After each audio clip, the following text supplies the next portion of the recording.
Hello, am I audible to everyone? Yes, Can sir. anyone reply me? Yes, sir. Okay, Yes, sir. Yes, sir. okay.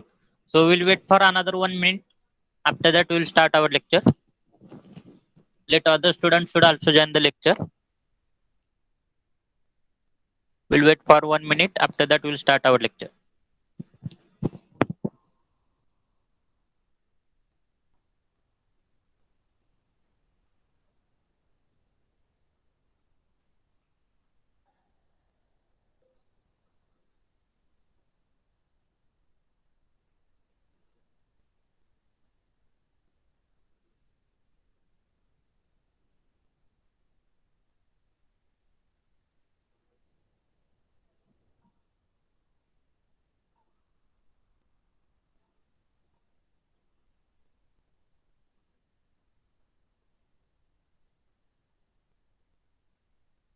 Okay. Shall we start? Shall we start our lecture? Yes, sir. Okay. So in the last lecture, we have seen related to the continuity equation. That means we are knowing that statement of continuity equation, that is mass flow rate or volume flow rate of the fluid passing through variable cross section area always remains constant. That means discharge which is passing through variable cross section area always remains constant. So whatever continuity equation is there, that continuity equation is based on the principle of conservation of mass. Continuity equation is based on the principle of conservation of mass. So we have seen the statement related to the continuity equation, as well as we have seen the various and that means limitations of that continuity equation. That means for which fluid we are using that continuity equation. Now after that, we have to see the continuity equation for derivation for continuity equation in Cartesian coordinate. We have to see. Okay. So we have to see the continuity equation for Cartesian coordinate. So we have to see the derivation for that purpose. Suppose we are considering a fluid which is in flowing condition. Suppose this is the fluid which is in motion, because we have to see the continuity equation for kinetic or kinematic fluid. So we are assuming that this is the fluid which is in motion. Now from that fluid flow,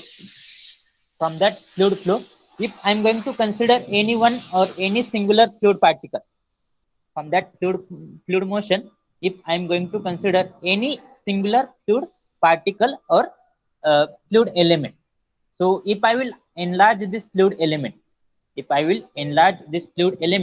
then this fluid element will have the all the three dimension. That means that fluid element will have its length along x-axis, that fluid element will have its length along y-axis, this fluid element will have its length along z-axis. So here, if I will enlarge this fluid element, then I will be able to see this fluid element in this fashion. I will be able to see this fluid element in this fashion. So here, if I am going to consider, this is nothing but the x-axis. So length along x-axis as a dx, length along y-axis, that means this length as a dy, and length along z-axis as a dz. Length along z-axis as a dz. And if I am going to consider here whatever fluid I assume which is in motion, so from that fluid element, from that fluid motion, I have considered any singular fluid particle. So if I am going to consider all the three coordinate of that fluid particle, if I am going to consider all the three coordinate of that fluid particle, then after enlarging this fluid element, I will be able to observe this fluid element along x-axis, along y-axis, along z-axis. So here, if I will draw neat diagram, of that fluid element, then that diagram will be likewise. म्हणजे हा जो काय singular fluid particle होता, त्या fluid motion मधला, त्या fluid पार्टिकलचं मी काय केलेलं आहे, एनलार्जमेंट केलेलं आहे, आणि त्याचं along three direction, that means X direction, Y direction आणि झेड डायरेक्शन, तिन्ही डायरेक्शनला मी काय केलेलं आहे, त्याचे ऑब्झर्वेशन करतोय. So here if I am considering Here, kindly observe. If I am considering this as the x-axis, then whatever that fluid element will be there, that fluid element will be along all the three directions. So that fluid element will be likewise.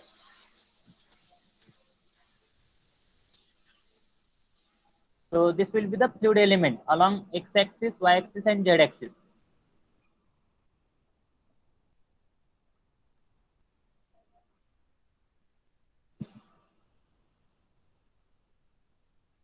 तो जो काय singular fluid particle होता त्याचा आपण enlargement केल्यानंतर मला हा fluid element दिसेल.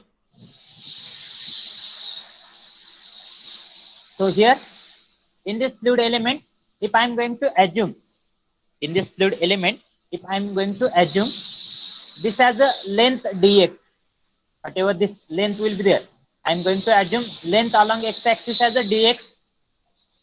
Here I am assuming this has a y-axis, so length along y-axis as a dy, length along y-axis as a dy, and if I am assuming this has a z-axis, vertical as a z-axis, then length along z-axis as a dz, length along z-axis as a dz, and if I am assuming the velocity along x, y, and z axis are nothing but u, p, and w. x axis म्हणजे हा axis मी assume केलेला आहे. x axis ची जर velocity मी u consider केली, y axis ची velocity जर v consider केली, आणि z axis ची जर velocity मी w एवढी कन्सिडर केली. x axis चं डिस्टन्स काय कन्सिडर केलेलं आहे, dx एवढं डिस्टन्स कन्सिडर केलेलं आहे. y axis चं डिस्टन्स काय कन्सिडर केलेलं आहे, dy एवढं डिस्टन्स कन्सिडर केलेलं आहे, आणि z axis चं डिस्टन्स dz एवढं कन्सिडर केलेलं आहे.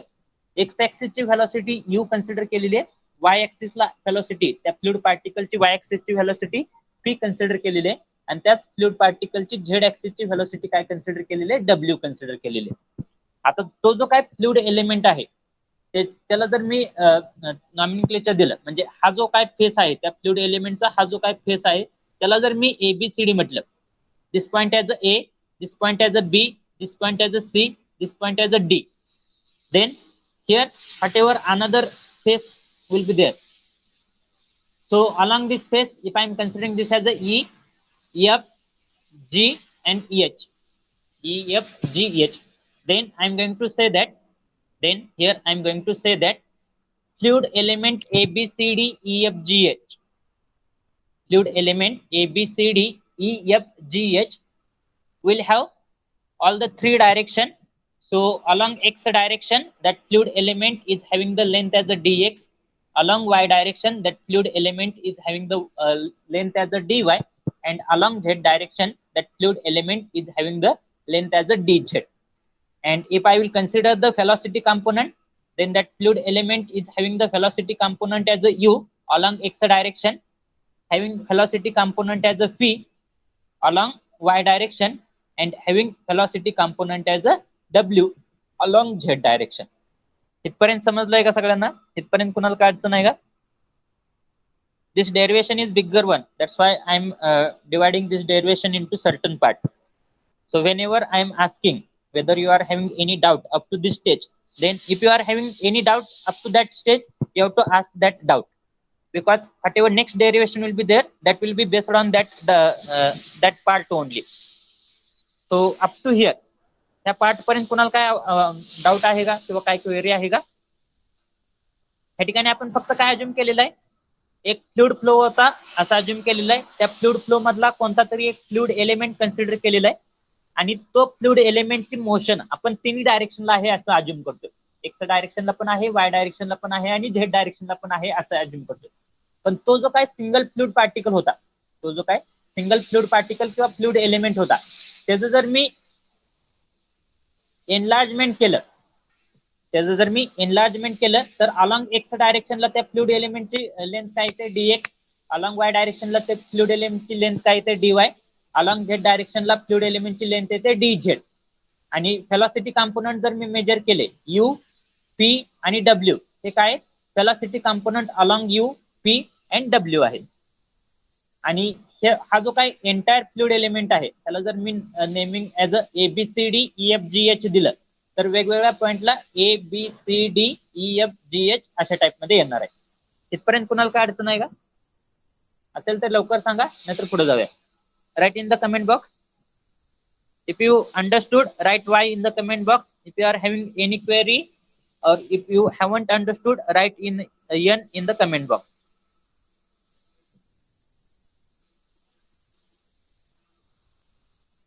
Remaining students, please do it fast. Now, okay, here. Now, if I want to find out, आता ह्या ज्या काही 3 डायरेक्शन होत्या एक्स वाय झेड डायरेक्शन, त्यापैकी फक्त मी आता काय कन्सिडर करतोय, तो जो काय फ्लुइड एलिमेंट आहे तो फ्लुइड एलिमेंट फक्त एक्स डायरेक्शनला मूव्ह होतोय असं अज्युम करतोय. आता मी काय करतोय, तो जो काय फ्लुइड एलिमेंट आहे तो फक्त एक्स डायरेक्शनला मूव्ह होतोय असं अज्युम करतोय. म्हणजे एक्स डायरेक्शन म्हणजे ह्या डायरेक्शनला मूव्ह होतोय, ह्या डायरेक्शनला मूव्ह होतोय असं अज्युम करतोय. आता एक्स डायरेक्शनला त्या फ्लुइड एलिमेंटची लेंथ किती आहे, dx एवढी लेंथ आहे. आणि तो फ्लुइड एलिमेंट जो आहे त्या फ्लुइड एलिमेंटचा फेस कोणता आहे, एबीसीडी. एबीसीडी हा एक फेस आहे एक्स डायरेक्शनला. आणि त्याच फ्लुइड एलिमेंटचा एक्स डायरेक्शनला दुसरा फेस कोणता आहे, ईएफजीएच. ईएफजीएच हा फेस आहे. Now if I am going to, or if I want to find out the fluid element or mass of fluid which is entering into the fluid element through phase ABCD. Here, if I want to find out mass of the fluid element or mass of the fluid which is entering through phase ABCD along x direction per unit time. मला ह्या ठिकाणी काय find out करायचं आहे, हा जो काय fluid element आहे त्या फ्लुइड एलिमेंट मध्ये जे काय फ्लुइड आहे ते फ्लुइड काय होणार आहे, पास होणार आहे त्या डायरेक्शनला, एक्स डायरेक्शनला पास होणार आहे. म्हणजे ते फ्लुइड जे आहे ते फेस एबीसीडी मधून, ते फ्लुइड जे आहे ते फेस एबीसीडी मधून त्या फ्लुइड एलिमेंट मध्ये येणार आहे. आता जे काय फ्लुइड त्या फ्लुइड एलिमेंट मध्ये येणार आहे त्याची जर मला मास फ्लो रेट कॅल्क्युलेट करायचं असेल, mass flow rate means I have to find out mass of the fluid which is entering, mass of the fluid which is entering through phase ABCD, through phase ABCD along x direction, along x direction. Then which formula I am going to use, which formula I am going to use, which formula I am going to use?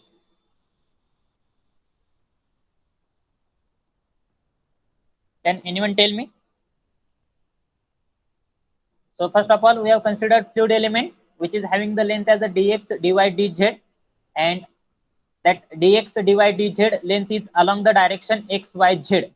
So after that we have considered u, v and w are nothing but velocity component in x direction, y direction and z direction. So after that so after this, after that we are going to calculate whatever mass of the fluid which is entering through the phase ABCD along x direction. So if I want to calculate mass flow rate, if I want to calculate mass flow rate, then mass flow rate means mass per unit time I have to find out. Mass per unit time I have to find out. So which formula I am going to use to calculate the mass per unit time? Which formula I am going to calculate, or which formula I am going to use? As I am knowing that density, mass density is nothing but mass per unit volume, mass per unit volume. So here by using this equation I will get the equation for mass. Mass will be equal to density into volume, density into volume. So here as I have to calculate mass per unit time, as I have to calculate mass per unit time, so here that will become as a mass per unit time is nothing but density into volume per unit time, volume per unit time. But here I am knowing that volume per unit time is called as a volume flow rate, is called as a volume per unit time, that will be called as a discharge. So here I will get that mass per unit time, mass per unit time is nothing but density into volume per unit time is nothing but discharge Q.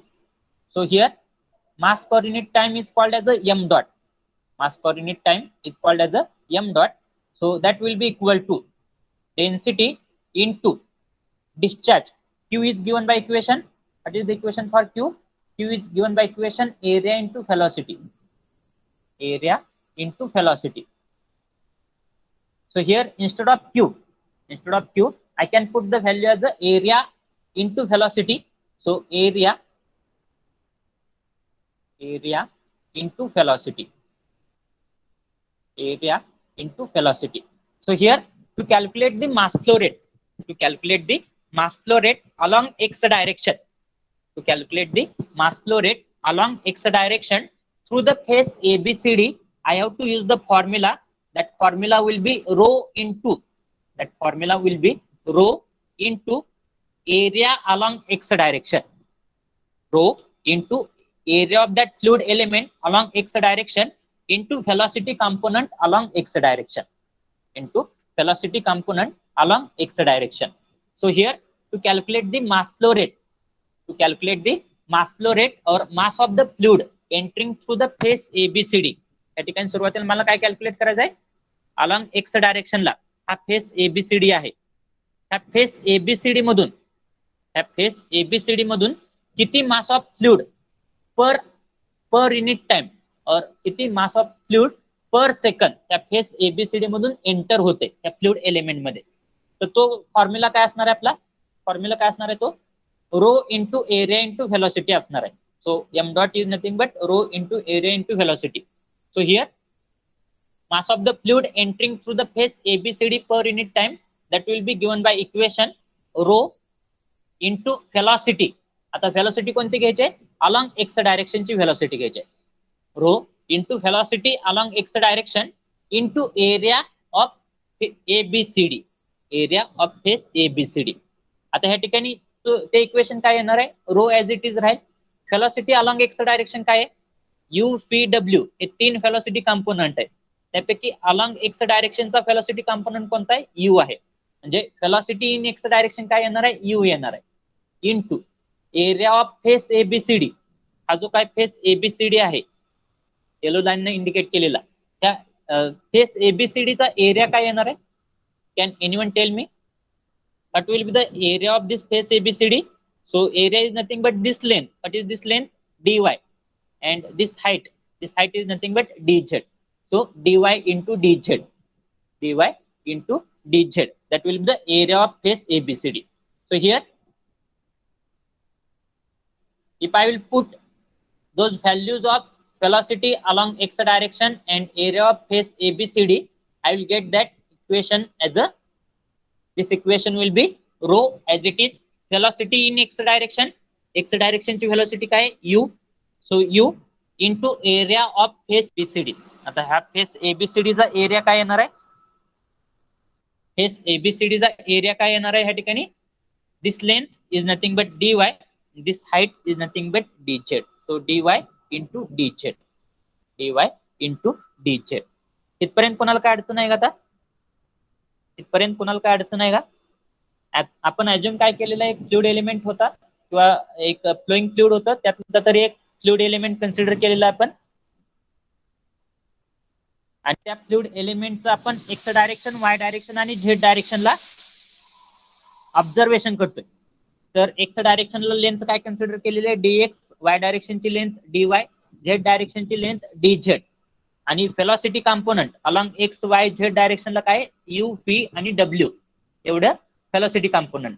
त्यानंतर आपण काय केलेलं आहे, त्या fluid एलिमेंटची face ABCD consider केलेली आहे, जे की एक्स डायरेक्शनला आहे. म्हणजे मला काय कॅल्क्युलेट करायचं आहे, त्या फ्लुइड एलिमेंट मध्ये अलॉंग एक्स डायरेक्शनला किती फ्लुइड फ्लो पास होतोय पर युनिट टाइम, ते कॅल्क्युलेट करायचं आहे. त्यासाठी मी काय कॅल्क्युलेट करतोय, mass of the fluid entering through the face ABCD per unit time calculate करतोय.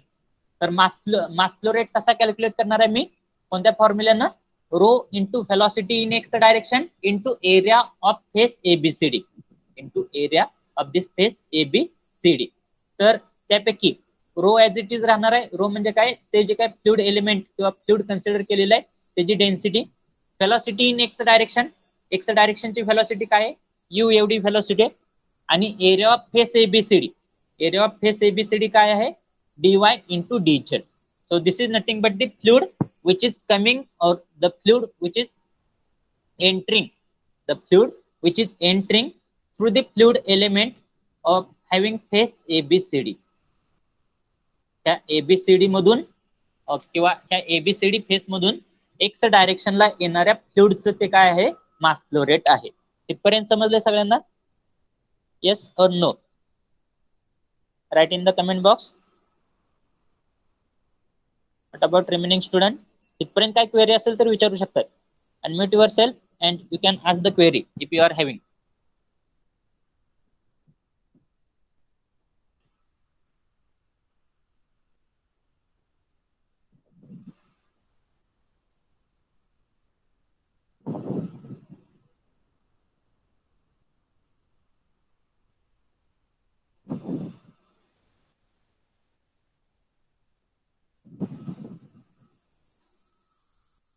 If you are having any query, you can ask me. Okay. Now, आता ह्या फेस ABCD मधून आता ते फ्लुइड कसं आहे, फ्लोईंग डायरेक्शनला आहे किंवा ते फ्लुइड कसं आहे, मोशन मध्ये. आता ह्या फेस ABCD मधून जे काय फ्लुइड आतमध्ये आलेलं असणार आहे, आता ते किती फ्लुइड आतमध्ये आले, फ्लुइड किती आतमध्ये आले, rho into you into DY into DZ. आता हे जे काय फ्लुइड ह्या फ्लुइड एलिमेंट मध्ये आलेलं आहे ते काय करणार आहे, अलॉंग एक्स डायरेक्शनला DX एवढं डिस्टन्स ट्रॅव्हल करणार आहे. अलॉंग एक्स डायरेक्शनला DX एवढं डिस्टन्स ट्रॅव्हल करणार आहे. आणि DX एवढं डिस्टन्स ट्रॅव्हल केल्यानंतर DX एवढं डिस्टन्स ट्रॅव्हल केल्यानंतर through face EFGH, through face EFGH, ह्या फेस EFGH मधून ते फ्लुइड काय होणार आहे, बाहेर जाणार आहे.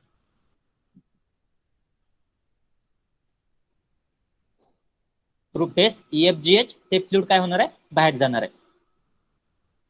सो व्हॉट एव्हर या ठिकाणी आत आलेलं फ्लुइड काय आहे, किती मास फ्लो रेटचा आहे, rho into you into DY into DZ, DY into DZ एवढ्या मास फ्लो रेटचं फ्लुइड आतमध्ये आलेलं आहे. ते फ्लुइड काय करतंय, DX एवढं डिस्टन्स ट्रॅव्हल करतंय. आणि after travelling DX distance, that fluid is exiting from that fluid element to the phase EFGH. Now, if I want to calculate mass of the fluid which is leaving that fluid element through phase EFGH per second.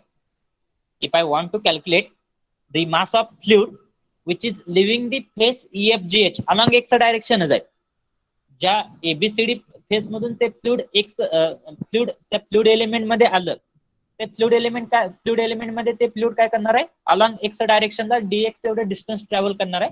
आणि त्यानंतर ते काय होणार आहे, EFGH ह्या face मधून बाहेर जाणार आहे. आता ह्या ठिकाणी आतमध्ये आलेल्या फ्लुइडचं मला मास फ्लो रेट माहित आहे. आतमध्ये जे काय फ्लुइड आलेलं आहे त्याचं मास फ्लो रेट माहित आहे. त्याचं मास फ्लो रेट किती आहे, rho into you into DY into DZ एवढं मास फ्लो रेट आहे. आता जेवढ्या मास फ्लो रेटचं फ्लुइड आतमध्ये आलेलं ते मास फ्लो रेटचं फ्लुइड काय करते, DX एवढं डिस्टन्स ट्रॅव्हल करते. त्या फ्लुइड एलिमेंट मध्ये DX एवढं डिस्टन्स ट्रॅव्हल करते. आणि त्यानंतर DX एवढं डिस्टन्स ट्रॅव्हल केल्यानंतर ते फ्लुइड बाहेर पडते. मग सेम मास फ्लो रेट बाहेर पडणार आहे का ह्या ठिकाणी. If I want to calculate mass of the fluid leaving the face EFGH per second, then whether same value of or same mass flow rate of fluid will pass through the phase EFGH or there will be slight change. What will happen, त्या फ्लुइडला काय करायचं, DX एवढं distance travel करायचं आहे. आणि DX एवढं distance travel केल्यामुळे त्या ठिकाणी काय होणार आहे, जेवढं फ्लुइड ह्या फेस ABCD मधून आलेलं असणार आहे तेवढंच एक्झॅक्टली तेवढंच फ्लुइड ह्या फेस EFGH मधून पास होणार नाही. त्या ठिकाणी ते डिस्टन्स DX एवढं ट्रॅव्हल करत असताना त्या ठिकाणी काहीतरी अक्युमुलेशन होणार आहे. त्या ठिकाणी काहीतरी अक्युमुलेशन होणार आहे किंवा त्या ठिकाणी काहीतरी गेन होणार आहे. So same value of fluid will not be passed through the phase EFGH. Why? Because that fluid has to travel DX distance. So because of traveling DX distance, whatever fluid will be coming or whatever fluid will be leaving through the phase EFGH, that fluid will have the somewhat different value or small change will be there.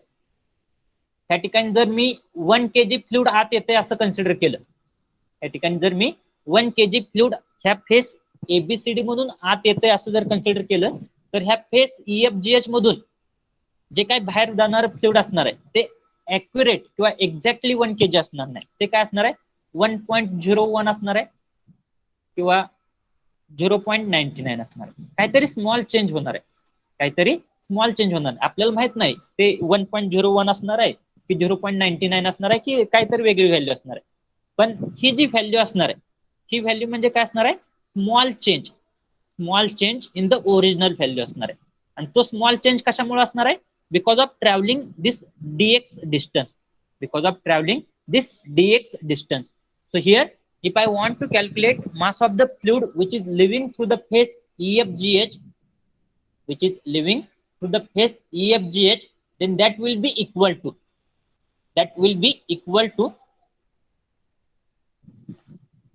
so this will be equal to original fluid किती आहे? Original मास flow rate किती आहे? Rho into you into dy into dz. हा original आहे. Rho into you into dy into dz. हा काय आहे? Original मास flow rate आहे. ह्यामध्ये काहीतरी चेंज होणार आहे, ह्यामध्ये काहीतरी स्मॉल चेंज होणार आहे. म्हणजे ह्या ठिकाणी जर बघितलं 1 kg जर अज्युम करत असो आपण, तर ह्या ठिकाणी काय असणार आहे? एकतर 0.99 असणार आहे किंवा 1.01 असणार आहे. म्हणजे काय? तो स्मॉल चेंज आहे. कशामध्ये स्मॉल चेंज आहे? त्या ओरिजिनल मास फ्लो रेट मध्ये काहीतरी स्मॉल चेंज आहे. आणि तो स्मॉल चेंज कशामुळे असणार आहे? Because of traveling dx distance. So here as that fluid having the weight or having the mass rho u dy dz is traveling the distance da by x or dx. So because of traveling the distance dx, there will be slight change.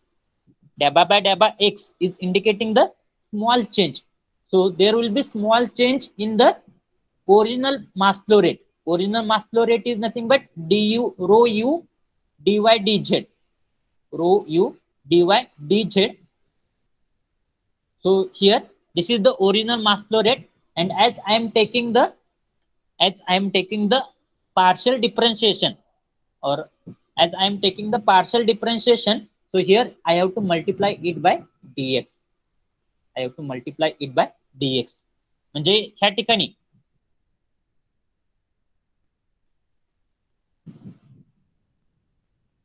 ठिकाणी जर मला मास of the fluid which is leaving through the face EFGH जर calculate करायचं असेल पर second, तर ते किती असणार आहे? हे ओरिजिनल मास फ्लो रेट असणार आहे. ओरिजिनल मास फ्लो रेट किती आहे?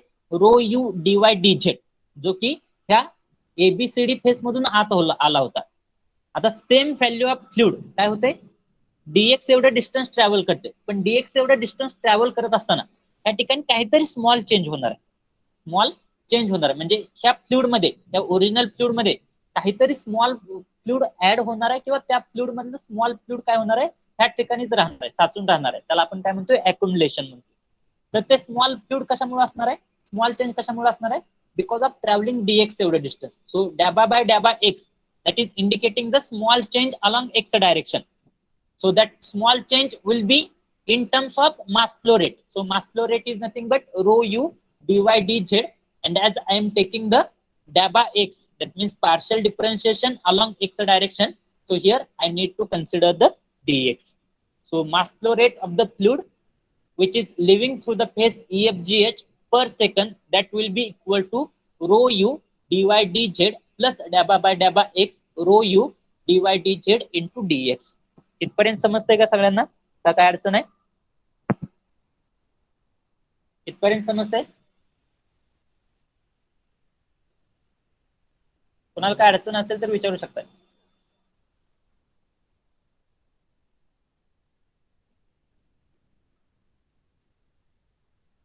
Mass of the fluid which is leaving through the face EFGH म्हणजे काय असणार आहे?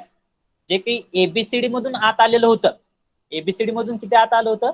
Row u dy dz, rho u dy dz एवढं फ्लुइड आत आलं होतं. आणि एवढं फ्लुइड काय करतंय? dx एवढं डिस्टन्स ट्रॅव्हल करतंय. आणि dx एवढं डिस्टन्स ट्रॅव्हल केल्यामुळे काहीतरी त्या ठिकाणी स्मॉल चेंज होतोय. तो स्मॉल चेंज आपण कसा इंडिकेट करतोय? म्हणजे ह्या ठिकाणी 1 kg काय झालेलं आहे? 1.01 झालेलं आहे. म्हणजे 1.01 याचा अर्थ काय? 1 प्लस 0.01 आहे. 1 प्लस 0.01 आहे. किंवा 1 kg काय झालेलं आहे? 0.99 झालेलं आहे. म्हणजे ह्याचा अर्थ काय? 1 मायनस 0.01. म्हणजे हा 0.01 हा जो काय स्मॉल चेंज आहे 0.01 हा जो काय स्मॉल चेंज आहे तो कशामुळे आहे, तो कशात आहे, ह्या 1 kg मध्ये आहे. 1 kg मध्ये हा स्मॉल चेंज आहे, त्यामुळं मी काय कन्सिडर करतोय डॅबा बाय डॅबा x into rho u dy d z along x direction, that's y dx. इथपर्यंत कुणाला काय अडचण आहे का? Write in the chat box if you understood, write Y in the chat box, otherwise write N in the chat box. इथपर्यंत सगळ्याला समजतंय? कुणाला काय अडचण असेल तर विचारू शकताय.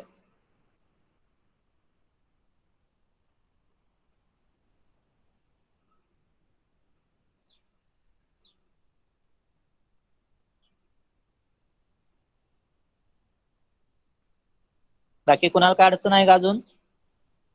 Okay, now we have calculated, here we have calculated mass of the fluid which is coming through the phase ABCD along x direction, that was rho u dy dz. Then after traveling that mass of fluid along x direction, after coming that fluid inside the fluid element, that fluid element or that fluid will travel the distance d by x or dx. So here if I want to calculate mass of the fluid living through the phase EFGH per second, that will be equal to rho u dy dz plus small change, that is nothing but dabba by dabba x rho u dy dz into dx. आता आपण ह्या ठिकाणी काय calculate केलंय, ह्या ठिकाणी आपण काय कॅल्क्युलेट केलेलं आहे,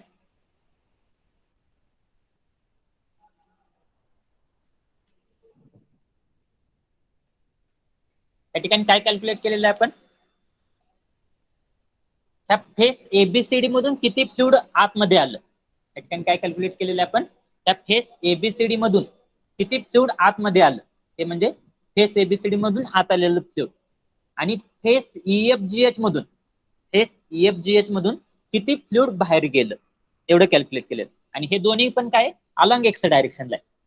आता ह्या ठिकाणी जर मला त्या एवढ्या फ्लुइड एलिमेंट मध्ये हा जो काय फ्लुइड एलिमेंट आहे एबीसीडी ईएफजीएच, हा जो फ्लुइड एलिमेंट आहे, तर ह्या फ्लुइड एलिमेंट मध्ये जर मला अलॉंग एक्स डायरेक्शनला ते फ्लुइड ट्रॅव्हल करत असताना, अलॉंग एक्स डायरेक्शनला ते फ्लुइड ट्रॅव्हल करत असताना किती चेंज होतोय, मास फ्लो रेट मध्ये किती चेंज होतोय, हे जर कॅल्क्युलेट करायचं असेल, अलॉंग एक्स डायरेक्शनला ते फ्लुइड ट्रॅव्हल करत असताना त्या फ्लुइड एलिमेंट मध्ये अलॉंग एक्स डायरेक्शनला फ्लुइड ट्रॅव्हल करत असताना किती चेंज होते हे जर कॅल्क्युलेट करायचं असेल तर मला काय करावं लागणार आहे, mass of fluid which is entering through face ABCD per second minus mass of fluid which is leaving through the face EFGH per second. म्हणजे त्या ठिकाणी ते फ्लुइड एवढं डिस्टन्स ट्रॅव्हल करत असताना त्या ठिकाणी त्या फ्लुइडचं काय होणार आहे, एकतर गेन होणार आहे, त्या फ्लुइडच्या मासमध्ये काय होणार आहे, गेन होणार आहे, किंवा त्या फ्लुइडच्या मासमध्ये काय होणार आहे, अक्युमुलेशन होणार आहे.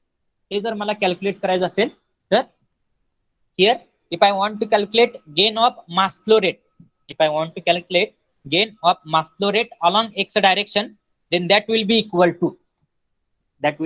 to mass of the fluid passing through the phase or which is coming through the phase ABCD minus mass of the fluid which is living through the phase EFGH per second. आता त्यापैकी ABCD मधून आत आलेला फ्लुइडचं मास काय होतं, मास flow rate काय होता, rho into you into dy dz, dy dz हा mass flow rate along x direction होता. आणि हिथून बाहेर पडलेल्या फ्लुइडचा मास फ्लो रेट काय होता, rho into you into dy into dz, dy into dz plus त्या ठिकाणी काय होता, स्मॉल चेंज होता, प्लस स्मॉल चेंज काय होता तो डॅबा बाय डॅबा एक्स, डॅबा बाय डॅबा x into rho u dy dz, rho u dy dz, dy dz into dx होता, इंटू dx होता. So here if I will put both the value, ही व्हॅल्यू प्लस ही व्हॅल्यू या ठिकाणी जर पुटअप केली तर मास थ्रू एबीसीडी काय आहे, रो यू डीवाय डीझेड, आणि मास थ्रू ईएफजीएच काय होता, हे ह्या ठिकाणी हे जे इक्वेशन येणार आहे ते मायनस मध्ये येईल, minus of. So here put both the equation. So rho u dy dz, rho u dy dz, that is nothing but mass of the fluid which is entering through the phase ABCD, आणि mass of the fluid which is living through the phase EFGH म्हणजे काय होतं, minus ह्या ठिकाणी असं होतं, minus हे होतं rho u dy d z plus डॅबा बाय डॅबा x rho u dy d z into डॅबा एक्स होतं, सॉरी डीएक्स होतं. पण हे मायनस साइन जर आतमध्ये आलं तर त्या ठिकाणी काय होणार आहे, मायनस साइन जर आतमध्ये आलं तर त्या ठिकाणी काय होणार आहे. So here after removing this bracketed term I will get that value as a rho u dy d z minus rho u dy d z minus dabba by dabba x rho u dy dz into dx. Now here in this equation, if you see or if you observe this equation, here rho u dy dz and rho u dy dz, that term will get cancelled. So this term will get cancelled. So after cancellation of this term, I will get gain of mass or accumulation of mass in x direction. दोन्ही word use करू शकता. Gain of मास म्हणजे काय, ह्या ठिकाणी हे fluid x डायरेक्शनला pass होत असताना जिथून आतमध्ये आलं आणि जिथून बाहेर गेलं, ज्या फेस मधून आतमध्ये आलं आणि ज्या फेस मधून बाहेर गेलं तेवढं डिस्टन्स ट्रॅव्हल करत असताना किती चेंज झाला, तेवढं डिस्टन्स ट्रॅव्हल करत असताना किती चेंज झाला म्हणजे तो काय झाला, गेन और accumulation of mass along x direction. So that is nothing but equal to minus of dabba by dabba x rho u dy dz into dx. Rho u dy dz into dx. So same equation I can rearrange in this fashion. So minus of dabba by dabba x minus of dabba by dabba x. So here if I will take that rho u term inside the bracket, so out of the bracket dx dy dz, dx dy dz. So this is nothing but the gain of mass flow rate along x direction. ही जी काय value आहे ही value काय आहे, gain of mass flow rate along x डायरेक्शनची आहे. आता सिमिलरली आपण जो काय तो फ्लुइड पार्टिकल कन्सिडर केलेला आहे, तो फ्लुइड पार्टिकल तीन डायरेक्शनला कन्सिडर केलेला आहे, तिन्ही डायरेक्शनला कन्सिडर केलेलं आहे. आता ही जी काय आहे, ही जी काय व्हॅल्यू कॅल्क्युलेट केलेली आहे that is nothing but gain of mass flow rate along x direction आहे, gain of mass flow rate along x direction आहे. आता सिमिलरली तो जो काय फ्लुइड एलिमेंट आहे त्या फ्लुइड एलिमेंट मधून वाय डायरेक्शनला पण फ्लुइड पास होणार आहे, त्या फ्लुइड एलिमेंट मधून वाय डायरेक्शनला पण फ्लुइड पास होणार आहे. So here if I want to calculate mass of the fluid which is entering through the phase ABFE. If I want to calculate the fluid or mass of the fluid which is entering through the phase ABFE along y direction, then that will be calculated by using the formula rho into velocity into area ABEF. तर row ते काय झालं, row म्हणजे काय, density, velocity along Y direction. आता Y डायरेक्शनची velocity काय आहे, P, Y डायरेक्शनची velocity काय आहे P into area of face ABEF किंवा एरिया ऑफ फेस ABFE. आता एरिया ऑफ फेस ABFE काय येणार आहे, ही लेंथ आहे dx आणि ही हाईट आहे dz. So dx into dz, म्हणजे ह्या ठिकाणी काय झालं, मास of the fluid passing per unit time, through the face ABFE that will be equal to rho p dx into dz. आता हे फ्लुइड ह्या फेस ABEF मधून किंवा फेस ABFE मधून आत आलं, ते फ्लुइड काय करणार आहे, dy एवढं डिस्टन्स ट्रॅव्हल करणार आहे, आणि dy एवढं डिस्टन्स ट्रॅव्हल केल्यानंतर थ्रू फेस DCGH मधून ते काय होणार आहे, बाहेर जाणार आहे. So here if I want to calculate so here whatever fluid is coming through the phase ABFE, that fluid will leave that fluid element through the phase DCGH. Now here if I want to calculate the mass of the fluid which is living through the phase DCGH, then what will be that value? Can anyone tell me? की एवढी जर original मास flow rate त्या face ABC sorry ABFE मधून जर आतमध्ये येत असेल तर फेस DCGH मधून बाहेर जाणारं फ्लुइड किती असणार आहे after travelling the distance DY? Can anyone tell मी? म्हणजे इथून जर 1 kg फ्लुइड आतमध्ये येत असेल तर इथून किती बाहेर जाणार आहे? आयदर 1.01 किंवा 0.99 जाणार आहे. म्हणजे स्मॉल चेंज होणार आहे. त्या 1 kg मध्ये काय होणार आहे? स्मॉल चेंज होणार आहे. आणि तो स्मॉल चेंज आपण कसा इंडिकेट करतो? कॅन एनीवन टेल मी? काय असणार आहे या ठिकाणी? The fluid which is passing or mass of the fluid which is leaving the phase DCGH काय असणार आहे? That will be equal to rho original fluid, that is nothing but rho V dx dz, rho V dx dz plus small change will be there, plus small change will be there. What will be that small change? Dabba by या ठिकाणी काय किती distance travel केलेलं आपण? dy एवढं distance travel केलेलं. That's why dabba by dabba y, dabba by dabba y into कशामध्ये small change होणार आहे? त्या मास फ्लो रेट मध्ये स्मॉल चेंज होणार आहे. That mass flow rate is nothing but rho p dx dz, rho p dx dz. आणि ह्या ठिकाणी आपण काय घेतलेलं आहे? पार्शियल डेरिव्हेशन घेतलेलं आहे dabba y. That's why into dy will be there, into dy will be there. समजतंय? इथपर्यंत समजतंय का? Yes or no? Write in the chat box. Yes or no? Do it fast.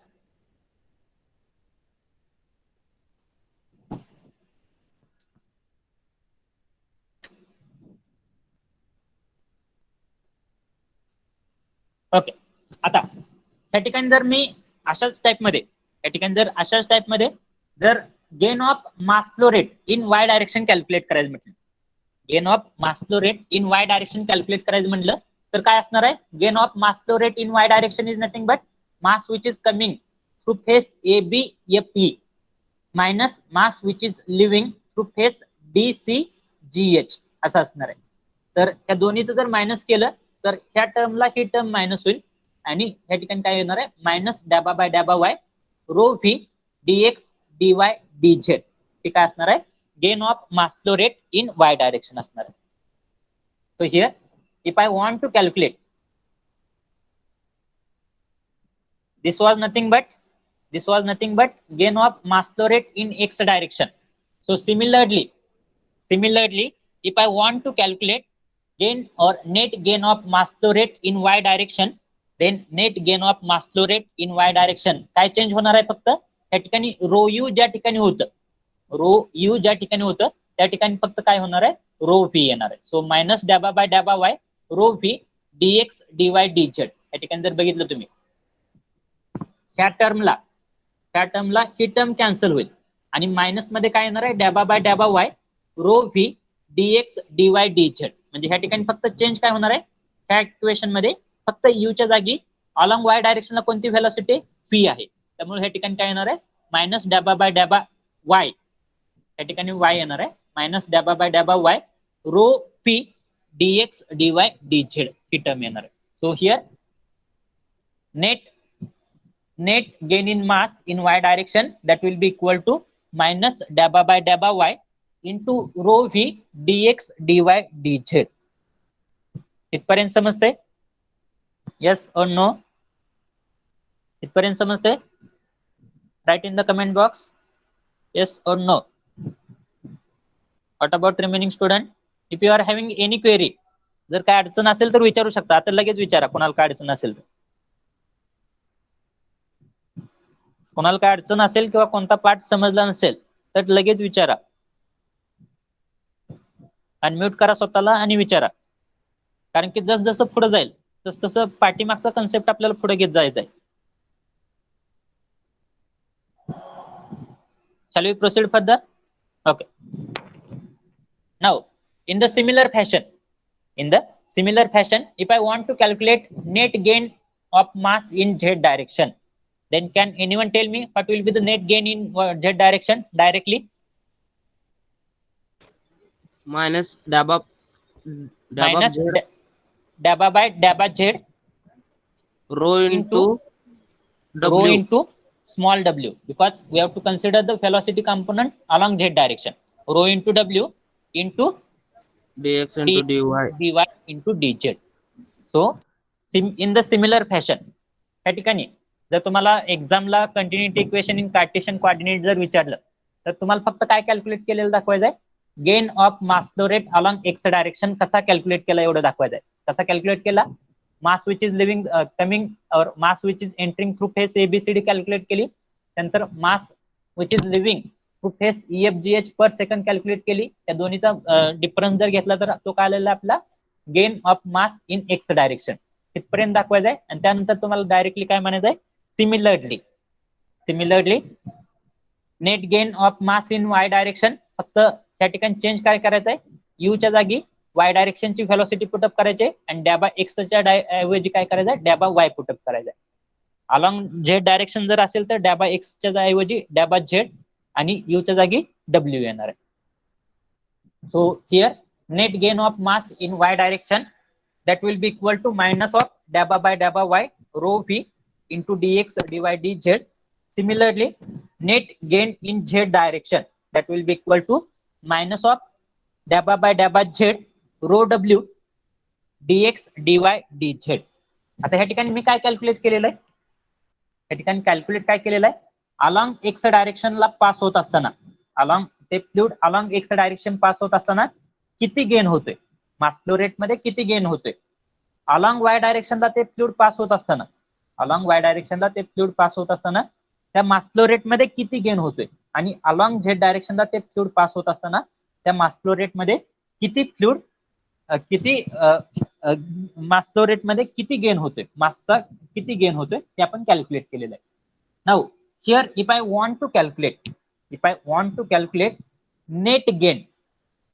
net gain into entire fluid element ABCD EFGH.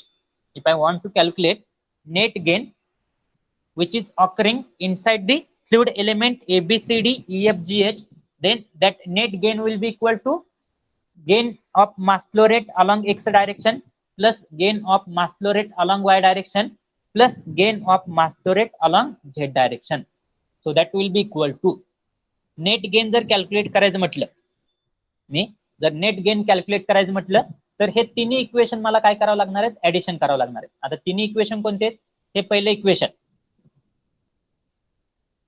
This is nothing but equation number 1, that is nothing but net gain along x direction. Similarly net gain along Y direction हे झालं equation number 2 आणि net gain along Z direction हे झालं माझं equation number 3. या तिन्हीची जर मी addition केली तर ती ऍडिशन काय येणार आहे, net gain of all the masses or net accumulation inside the fluid element that will be equal to minus. at तिन्ही इक्वेशन ला मायनस आहे, that's why I'm taking that minus common, minus inside the bracket dabba by dabba x rho u, dabba by dabba x rho u plus हे minus जे आहे ते बाहेर घेतलेलं आहे, plus dabba by dabba y rho v plus dabba by dabba z rho w आणि outside of the bracket dx dy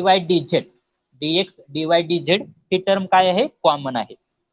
so net gain of masses in the entire fluid element will be equal to minus of dabba by dabba x rho u plus dabba by dabba y rho v plus dabba by dabba z rho w in outside of the bracket dx dy dz. इथपर्यंत कोणाला काय अडचण आहे का, इथपर्यंत कोणाला काय अडचण आहे का? Have you understood? Write either y or n. Do it fast, please. Have you understood up to here? जर काय अडचण असेल तर लगेच विचारत जावा. न समजून पण जर शांत बसत असाल तर तो तुमचा फॉल्ट असणार आहे. मग ज्या ठिकाणी डाऊट असेल तिथे विचारत जावं लगेच. ओके, नाव आता ह्या ठिकाणी आपण काय कॅल्क्युलेट केलेलं आहे, त्या एंटायर फ्लुइड एलिमेंट मध्ये किती गेन झालेला आहे, मासचा किती गेन झालेला आहे किंवा किती चेंज झालेला आहे, हा जो आहे हा म्हणजे काय आहे, हा जो कम्प्लीट हे जे इक्वेशन आहे minus of dabba by dabba x rho u plus dabba by dabba y rho v plus dabba by dabba z rho w outside of the bracket dx dy dz. हे जे entire term जे आहे ती म्हणजे entire term काय indicate करते, त्या fluid element मध्ये एक्स डायरेक्शन, वाय डायरेक्शन आणि झेड डायरेक्शनला फ्लुइड फ्लो होत असताना, एक्स डायरेक्शन, वाय डायरेक्शन आणि झेड डायरेक्शनला फ्लुइड फ्लो होत असताना किती चेंज होतोय, त्या मास फ्लो रेट मध्ये किती चेंज होतोय, हे इक्वेशन इंडिकेट करते. But we are knowing that whatever continuity equation is there, that continuity equation is entirely depend upon, or that continuity equation is completely depend upon law of conservation of mass. That continuity equation is completely or entirely law of conservation of mass, and according to law of conservation of mass, mass cannot be created nor be destroyed. Mass cannot be created nor be destroyed. पण ह्या ठिकाणी जर तुम्ही बघितलं तर तुम्ही ह्या ठिकाणी काय इंडिकेट करताय, त्या ठिकाणी काहीतरी मासचं अक्युमुलेशन झालेलं आहे, म्हणजे काहीतरी मास क्रिएट झालेला आहे किंवा काहीतरी मास डिस्ट्रॉय झालेला आहे असं इंडिकेट होतंय. हे जे आहे नेट गेन ऑफ मास किंवा नेट अक्युमुलेशन ऑफ मास, ते काय इंडिकेट करते, त्या ठिकाणी काहीतरी चेंज झालेला आहे मासमध्ये. आणि तो मासमध्ये जो काही चेंज झालेला असणार आहे, तो कशामुळे असणार आहे. So since mass is neither created nor destroyed in the fluid element, so whatever this increase in mass किंवा decreasing mass असणार आहे, so that net increase or decreasing mass per unit time in the fluid element must be equal to rate of increase of mass of the fluid element. म्हणजे हा जो काही change in mass flow rate झालेला आहे किंवा change in मास जो झालेला आहे, तो गेन असू द्या किंवा लॉस असू द्या, हा according to principle of conservation of mass त्यानुसार काय सांगतंय, हा जो काही चेंज इन मास झालेला आहे तो कशामुळे झालेला असणार आहे, because of rate of increase of mass in the fluid element मुळे झालेला असणार आहे. आता त्या फ्लुइड एलिमेंटचा जर मास फ्लो रेट मास जर कॅल्क्युलेट करायचं म्हटलं, त्या फ्लुइड एलिमेंटचं जर मला मास कॅल्क्युलेट करायचं असेल तर मास कसं कॅल्क्युलेट करणार आहे, मला काय फॉर्म्युला माहित आहे, density is nothing but mass per unit volume. तर ह्या ठिकाणी मास ऑफ फ्लुइड एलिमेंट जर मला कॅल्क्युलेट करायचं असेल, मगाशी आपण मास फ्लो रेट कॅल्क्युलेट केला होता, मास पर युनिट टाइम, तो काय आला होता, rho into velocity into area आला होता. पण ह्या ठिकाणी मास फ्लो रेटच्या ऐवजी मला काय कॅल्क्युलेट करायचं आहे, मास कॅल्क्युलेट करायचं आहे. So mass will be equal to density into volume. आता ह्या ठिकाणी व्हॉल्यूम काय असणार आहे ह्या फ्लुइड एलिमेंटचा, that is nothing but density into volume काय असणार आहे, ह्या फ्लुइड एलिमेंटचं व्हॉल्यूम काय आहे, dx dy dz. So density into dx dy dz, हा काय झाला, व्हॉल्यूम झाला. सो डेन्सिटी इंटू व्हॉल्यूम म्हणजे काय झाला, त्या फ्लुइड एलिमेंटचं मास झालं. तर आपला जो काय लॉ ऑफ कॉन्झर्वेशन ऑफ मास जो आहे तो काय सांगतोय, हा जो काय नेट गेन झालेला आहे मासेसमध्ये किंवा हे जे काय नेट अक्युमुलेशन झालेलं आहे मासेसमध्ये त्या फ्लुइड एलिमेंटमध्ये, ते कशामुळे असणार आहे, that will be because of rate of increasing mass और rate of change of mass in the fluid element असणार आहे. आता रेटचा अर्थ काय, पर युनिट टाइम असतं. So here that is nothing but, हे इक्वेशन जे आहे, that equation is nothing but equal to rate of change in mass, rate आहे त्यामुळे काय येणार आहे, डॅबा बाय डॅबा टी येणार. सो डॅबा ऑफ एम डिवायडेड बाय डॅबा टी. आणि डॅबा एम म्हणजे काय, mass of the fluid element काय, rho into dx into dy into dz आहे. सो हिअर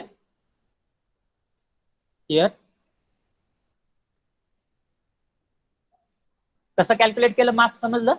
आपला हा फॉर्म्युला माहित आहे आपल्याला, डेन्सिटीचा फॉर्म्युला माहित आहे, मास पर युनिट व्हॉल्यूम. त्या ठिकाणी मास काय येणार आहे, डेन्सिटी इंटू व्हॉल्यूम काय असणार आहे त्या फ्लुइड एलिमेंटचा, dx dy dz. त्यामुळं आता आपल्याला काय करायचं आहे, according to principle of conservation of mass, this equation means net gain in mass is equal to rate of change in mass. So rate of change in mass is nothing but डॅबा by डॅबा t into m. त्यापैकी m म्हणजे काय, mass of the fluid element काय आलेला आहे, density into volume. That density into volume is nothing but density into dx into dy into dz.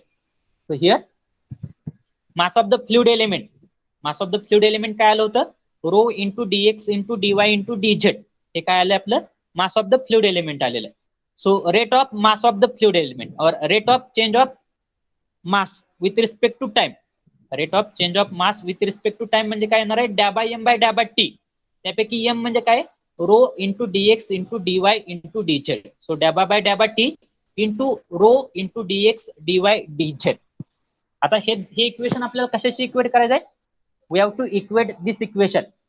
We have to equate this equation with net gain in the fluid element. So net gain in the fluid element काय होतं आपलं minus of डॅबा x डॅबा x rho u plus डॅबा y rho v plus डॅबा z rho डब्ल्यू into dx dy d z. फक्त 5 मिनिटं एक्सटेंड करणार आहे मी म्हणजे आपलं हे डेरिवेशन कम्प्लीट होईल. त्या ठिकाणी हे जे आहे हे काय होतं net gain in the fluid element होतं आणि according to conservation of or according to principle of conservation of mass, this whatever change in mass is there, that change in mass is mainly because of rate of change of mass with respect to time. So here rate of change of mass is nothing but dabba by dabba t rho into dx dy dz. That is nothing but dabba by dabba t rho dx dy dz. Now in both the side that dx dy dz term is common. So here I can cancel the term dx dy dz, dx dy dz. I can cancel the term dx dy dz and dx dy dz. So after cancellation of term, if I will take this entire negative term towards this direction, if I will take this entire negative term towards this direction, then I will get the equation as he entire term ह्या साईडला घेतल्यामुळे काय येणार आहे equal to 0 येणार आहे. Equal to 0 येणार आहे. सो डॅबा बाय डॅबा एक्स रो यू प्लस डॅबा बाय डॅबा वाय रो व्ही प्लस डॅबा बाय डॅबा झेड रो डब्ल्यू प्लस हे काय असणार आहे डॅबा रो बाय डॅबा टी इज इक्वल टू 0 असणार आहे. So this will be called as a general form of continuity equation in Cartesian coordinate. This will be called as a general form of continuity equation in Cartesian coordinate. And here general form कसा आलेला आहे after equating both the equation. So after equating both the equation, cancel the term dx dy dz and whatever this negative term is there, take this negative term towards another side. So I will get that equation as a dabba by dabba x rho u plus dabba by dabba y rho v plus dabba by dabba z rho w plus dabba rho by dabba t is equal to 0. So this will be called as a continuity equation in its most general form. इथपर्यंत समजले सगळ्यांना? Have you understood up to this point? If you understood, write Y in the chat box. Otherwise, write N in the chat box. And if you are having any query, you can ask me now.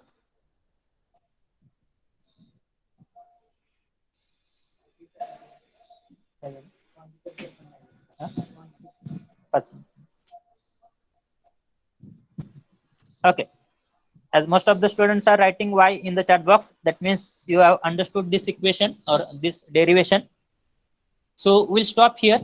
So in today's lecture, we have seen Cartesian continuity equation in Cartesian coordinate or its most general form. So now I request you to write the roll number in the chat box, and we are going to end our lecture here. Thank you. Hello sir. हा बोला. Sir ते chat box मध्ये attendance घेऊ नका की sir. नको का? हा सर, रोल कॉल करा की. Okay, wait for 2 minute. आनंतर No, sir, from tomorrow. नाही तू असंच राहू दे, असंच राहू दे. उद्यापासून करा की सर. बरं, उद्यापासून करू. हा सर. आलंय त्यामुळे मी चॅट बॉक्स मध्ये टाका म्हणतोय, नाहीतर मी 5 मिनिटं असते म्हणजे घेतलं असतं बरोबर. हो, 5-5 मिनिट वेस्ट जातात सर. नको असंच राहू दे.